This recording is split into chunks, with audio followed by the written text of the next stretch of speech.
आनंद मठ। आनंद मठ और ऋषियों की अनमोल धरोहर को संजोएं।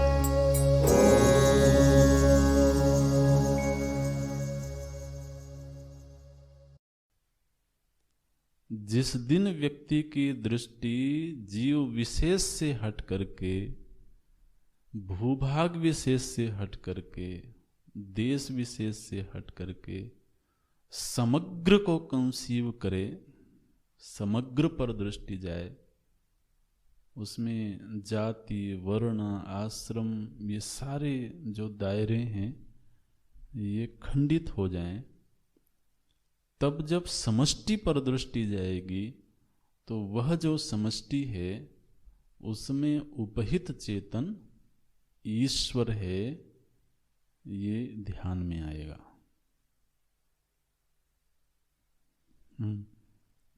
हालांकि यह सच है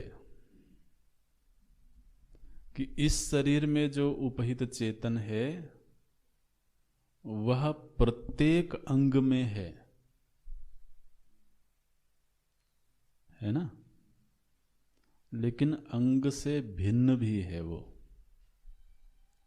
हमारी दृष्टि अंग विशेष पर रहेगी तब हम उस जीव को पूरी तरह से नहीं देख पाएंगे।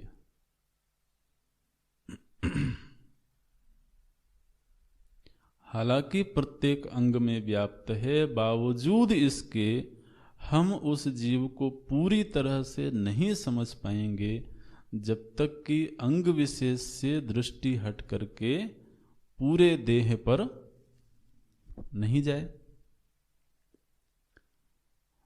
तो महाराज, जब हम उस ईश्वर को एक व्यक्ति बनाते हैं, हमारी दृष्टि जाती है, तो महाराज आप समझिए कि ध्यान रखना कि वहां वो नहीं है ऐसी बात नहीं है, लेकिन उससे बहुत ज्यादा है। वो हमारी एक अंग पर दृष्टि गई है।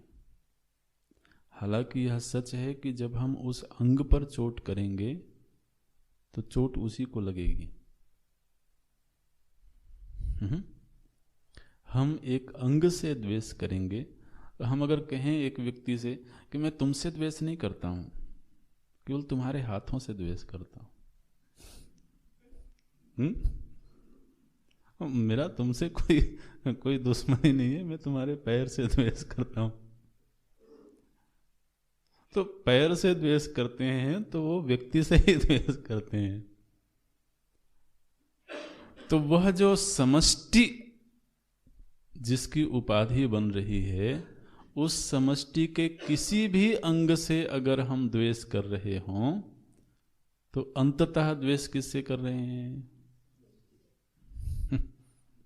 उसी से कर रहे हैं, क्योंकि वह प्रत्येक अंग में भी है और समष्टि अंग में भी है।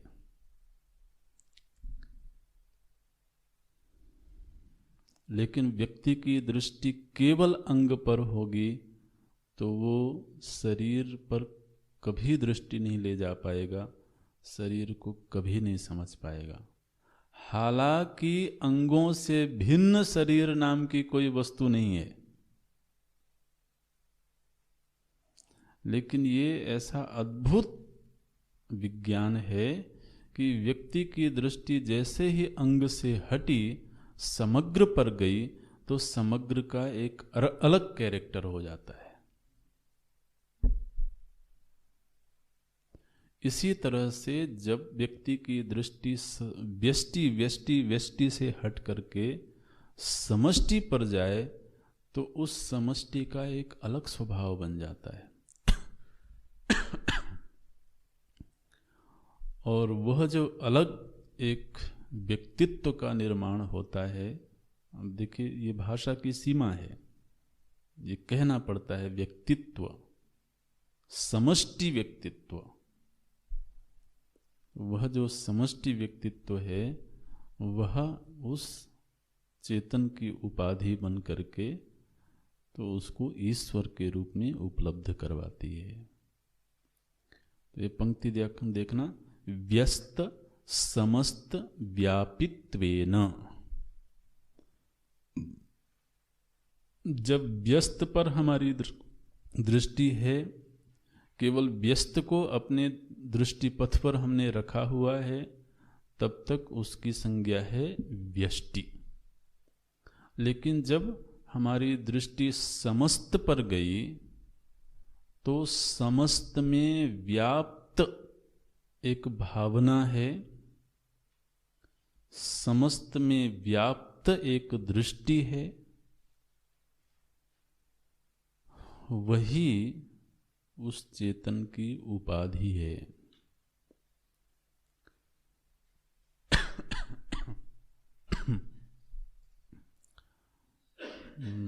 बड़ा विलक्षण, बड़ा अद्भुत सा ये विज्ञान है, लेकिन ये है और इसको हम व्यक्ति व्यक्ति में समझ सकते हैं।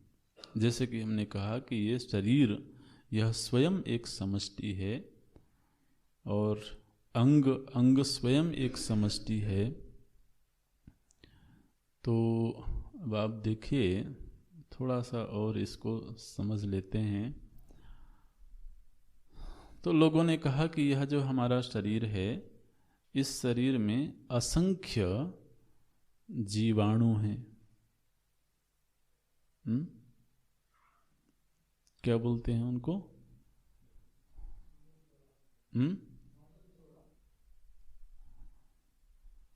जो भी बोलते हैं, सेल्स हैं, माइक्रो, हाँ सेल्स हैं, और वो जीवित हैं।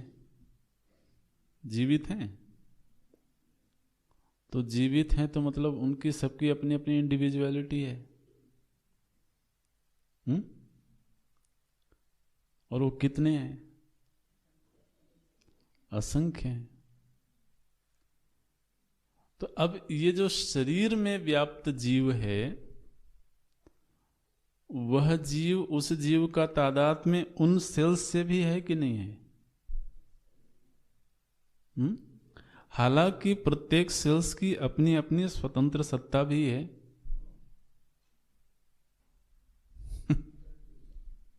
उनकी अपनी स्वतंत्र सत्ता होते हुए भी यह जो इस शरीर में व्याप्त जीवंतता है, जीव है, उस जीव का तादात्म्य उस सेल से भी है। और उस सेल में जो जीव होगा, उस जीव का तादात्म्य भी उस सेल में है।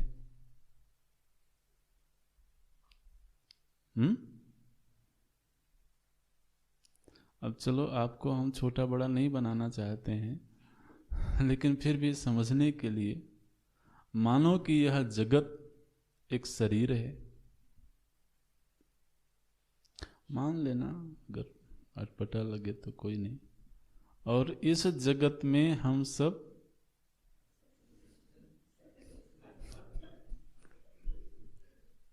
सेल्स की भांति हैं। मान लो, थोड़ा क्या जाता है उसमें। अब इस विराट जगत में तो महाराज जब हमें गिना जाएगा तो वो कहीं डॉट रखने की भी जगह नहीं बचेगी, है ना? डॉट रखने में भी हमारी पहचान नहीं होगी। इस पूरे विराट को अगर हम अपने दृष्टि पथ पर लाएं, पूरे विराट को, वो तो जब हम गूगल मैप में खोजते हैं ना, तो उसको और जूम करते करते करते करते तब कहीं जाकर के अपना गांव दिख जाए, अपना घर दिख जाए तो दिख जाए। तो आप जूम करना छोड़ो और उसको पूरा एक साथ ही लाओ। अब इस पूरे जगत के परिप्रेक्ष्य में हमारी स्थिति कैसी होगी?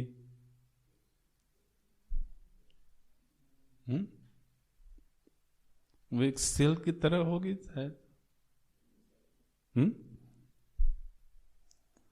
अब इस पूरे विराट जगत में एक चेतन तत्व व्याप्त है, जिसने इस विराट जगत को अपना शरीर कहा। ये रहा मेरा शरीर। तो यह जो विराट जगत जिस जीव का, जिस चेतन तत्व का शरीर है, तो उसका तादाद में हमसे भी होगा। जिस तरह से हमारा तादात्म्य उस सेल से भी है और पूरे शरीर से भी है, ठीक इसी तरह से वह जो विराट चेतना है जिसका यह जगत शरीर है, तो उसका तादात्म्य हमसे भी होगा। तो वो कहता होगा कि ये मेरा है, कह सकता है ना भाई। तादात्म्य हुआ, और तादात्म्य होने का मतलब क्या है? तदेव आत्मा, वो मेरा है। जिस तरह से इस शरीर में हर सेल को हम ये कहते हैं कि ये मेरा है, हर अंग को हम ये कहते हैं कि मेरा है।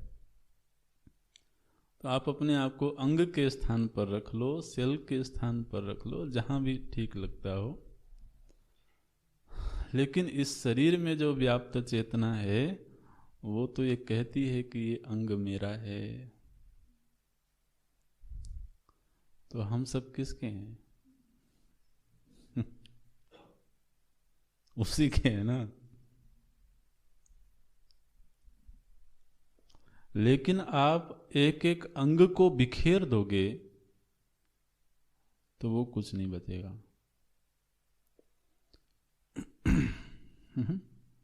एक एक अंग को अगर काट के फेंक दिया जाए तो फिर तो बहुत मुश्किल है। इसलिए अंग पर दृष्टि रहते हुए भी दृष्टि जब समग्र पर रहे तो वह जो समग्र है, वह समग्र जिसकी उपाधि है, उस चेतन को ईश्वर कहते हैं। हालांकि वह समग्र अंगों से भिन्न, सेल से भिन्न कोई पृथक वस्तु नहीं है। लेकिन इनका जब समष्टि रूप बना, जब ये संघटित हुए, तो एक नए कैरेक्टर का जन्म हुआ, है ना। जैसे जब सारे अंग बन करके तैयार हो गए तो क्या हुए? सारे अंग एक दूसरे के साथ जुड़ गए, संबंधित हो गए। तब फिर अब अंग अंग अंग ऐसा नहीं, बल्कि समग्र अंगों के एक साथ जुट जाने पर एक नया कैरेक्टर जन्म लेता है, जिसको हम शरीर कहते हैं। इसी तरह से जब व्यष्टि से दृष्टि हट करके समष्टि पर चली जाए तो समष्टि एक नवीन कैरेक्टर है, एक नवीन स्थिति है, उपाधि है। वह उपाधि समष्टि कहलाती है। उससे उपहित जो चेतन है वह ईश्वर कहलाता है। तो अत्र व्यस्त समस्त व्यापित्वेन, व्यस्त में यदि दृष्टि व्याप्त है तो वो व्यष्टि है, और समग्र में जब जो दृष्टि व्याप्त है वह समष्टि है। अत्र व्यस्त समस्त व्यापित्वेन व्यष्टि समष्टिता व्यपदेशः।